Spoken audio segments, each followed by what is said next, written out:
మెడ్ plus లో అదే medicine అదే క్వాలిటీ, మార్కెటింగ్, డిస్ట్రిబ్యూషన్, ఇంకోటి అంటూ వీళ్ళకి అదనపు ఛార్జీలు ఉండవు. అందువల్లే 50 to 80% డిస్కౌంట్ లో మనకు అందిస్తున్నారు.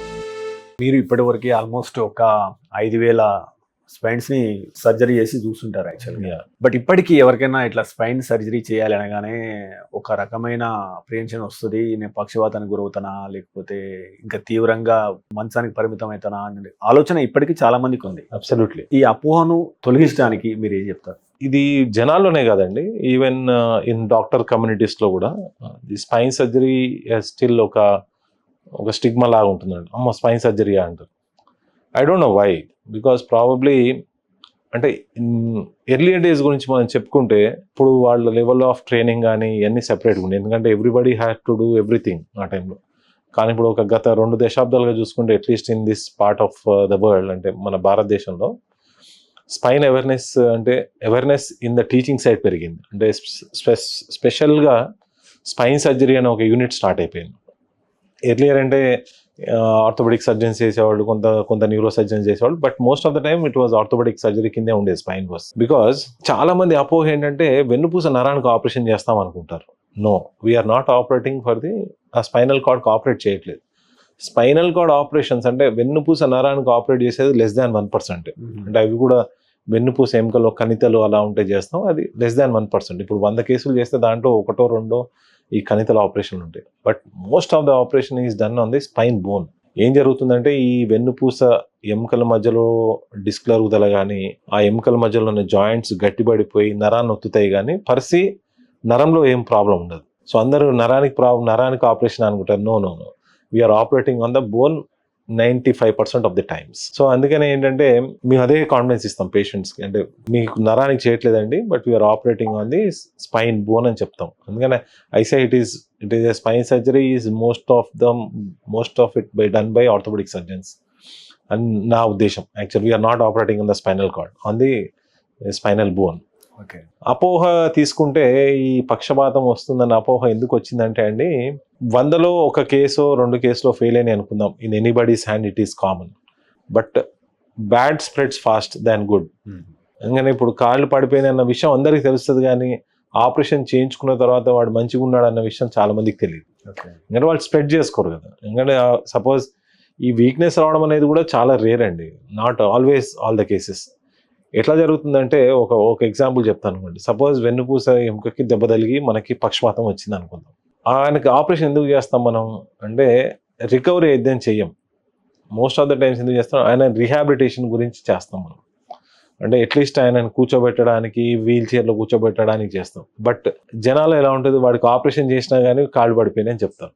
ఇది ఒక అపోహ ఉంటుంది. సో నిజంగా ఇంట్రా ఆపరేటివ్ డ్యామేజ్ జరగడం అనేది మేబీ 1 or 2% ఉండొచ్చేమో కానీ, బట్ ఇట్ ఈస్ కానీ ఎట్లా తెలిసిపోతుందంటే వెన్నుపూస ఆపరేషన్ చేయని కాళ్ళు పడిపోయినాయని చెప్పుకుంటా ఉంటారు. అది దట్స్ ఇక పోకడ అంటారు, లోకం పోకడ అలానే ఉంటుంది కదా. మీ రంగంలో, మీ వైద్యంలో మీరు విన్న అతిపెద్ద అపోహ ఏంటి? తద్వారా వెన్ను నొప్పి ఇంకా పాడయ్యే అవకాశం కానీ, లేదా అత్యంత ప్రమాదకరమైన అబద్ధం ఏంటి? దాని ద్వారా అంటే జనాలకు అవగాహన పెంచడానికి మీ అనుభవంలో చెప్పండి, 1 లేదా 2. అత్యంత పెద్దైన అబద్ధం అంటే 2-3 చెప్తాలేండి.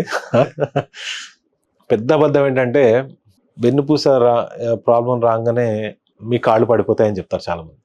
నో, అది నాట్ ఈవెన్ 1%, నాట్ 1.01% వేస్తాను.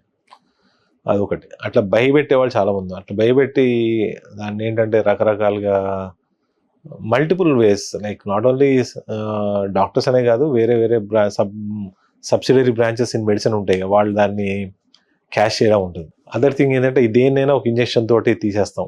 అది పచ్చి అబద్ధం అంటే పచ్చి అబద్ధం. దానికన్నా ఇది 2వ అబద్ధం. దాని ఏంటంటే ఒక ఇంజెక్షన్ ఇస్తే స్పైన్ ప్రాబ్లం ఎట్లా తగ్గిపోతే తగ్గదు. ఫస్ట్ దాని మీద మనకు అవగాహన ఉండాలి అసలు ఏం జరిగింది అనేది. 3వ అతి పెద్దది అనుకుంటే ఇప్పుడు లేటెస్ట్గా వస్తున్న PRP ఇంజెక్షన్స్. PRP ఇంజెక్షన్ స్పైన్లో ఇవ్వండి, మీకు స్పైన్ ప్రాబ్లం పోద్దండి. It is not at all possible. ఇంకా స్పైన్ ప్రాబ్లం ఎందుకు వస్తుంది అంటే రకరకాల రీజన్స్ తోటి వస్తుంది, అన్నిటికీ that is not a single solution. నాలుగోది సర్జరీ కెన్ కాజ్ పక్షవాతం రావచ్చు అనేది, అది కూడా పెద్ద అబద్ధమే, not always true. If you are trained spine surgeon or a neuro surgeon or who is operating on the spine, the chances is very very less. అది జరిగినా కానీ అది ఒక యాక్సిడెంట్ కిందనే పరిగణిస్తాం మనం. ఒక వ్యక్తికి మనం సర్జరీ చేస్తున్నప్పుడు పక్షవాతం వచ్చింది అంటే irrespective of the your procedure రావచ్చు. ఒక్కోసారి మీరు అన్ని బాగానే ఉంటాయి అయినా రావచ్చు, దానికి మల్టిపుల్ రీజన్స్ ఉంటాయి. బట్ అది జరిగేది ఒక వేళల్లో ఒకళ్ళకి జరగచ్చేమో.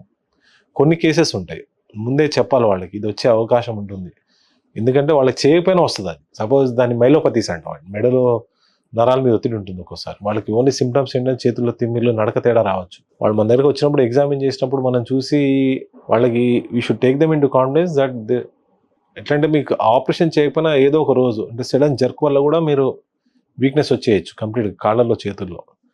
కానీ దాన్ని నివారించడానికి మనం సర్జరీ చేయాలి. ఆ సర్జరీ చేసేటప్పుడు ఇది అవ్వచ్చు. ఓకే. సో ఆ పాసిబిలిటీ అది కూడా మళ్ళీ అంతే 5% ఆర్ లెస్ దాన్ 5% ఉండొచ్చు. బట్ వాళ్ళకి ఇది తరో కౌన్సిలింగ్ చేసి చేయాల్సి వస్తుంది ఈ మైలోపతీస్ ఇట్లాంటి వాటికి. సో బిగ్గెస్ట్ లైన్స్ అంటే అబద్ధం అంటే ఒకటి చెప్పాను కదా, దాని ఏంటారు, మీకు స్పైన్ ప్రాబ్లం రాగానే మీకు కాళ్ళు పడిపోతాను, పెద్ద అబద్ధం. Don't believe in that. And second and foremost is this injections. I mean PRP injections are the panacea, అంటే ఇంకా దాన్ని ఏమంటారు, జిల్లెట్ లిస్మర్ లాగా అన్నిటికీ ఇదే. అది పచ్చి అబద్ధం అది.